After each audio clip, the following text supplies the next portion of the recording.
Hi guys, for today's vlog, magandang umaga, magandang tanghali, magandang hapon po sa inyong lahat.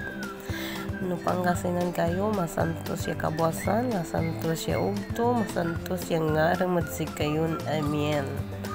Okay, so yan po guys, ang ginagawa ko dyan ay nagsusukat ng damit dahil punta kami ng exhibition, nagre-ready kami para may dalhin sa exhibition. Taon-taon po yan na lagi namin ginagawa guys.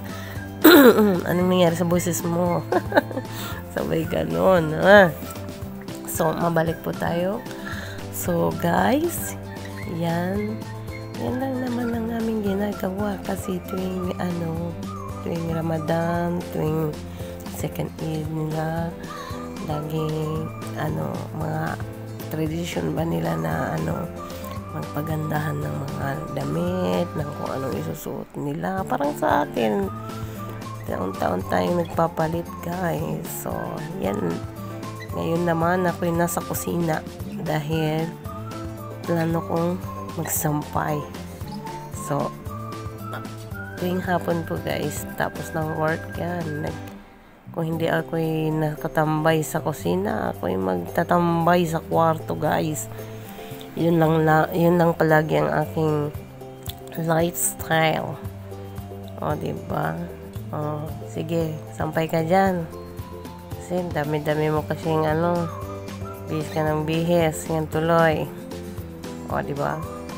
Tapos may biglang tumawag sa akin dyan na urgent.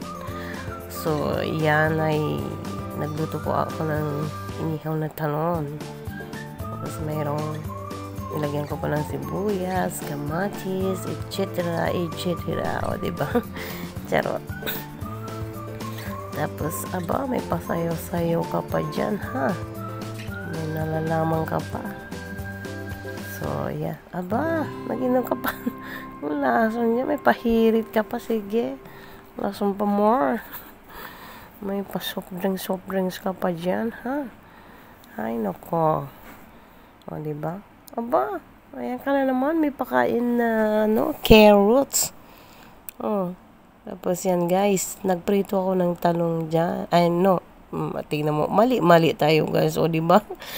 Nagprito ako ng okra dyan. At may dalawang sili dyan. Kasi, naalala ko nung, kasama kong mga Indian ba, mahilig sila sa piniretong sili, pati sili pala pinipireto, oy. At yan, nagprito din ako ng konting dilis dahil parang namimiss kong kumain ng dilis, guys. Yeah, pag TikTok ka pala habang patulog na, hindi ko alam na kayo nagtitiktok. So yan lamang po guys, thank you for watching.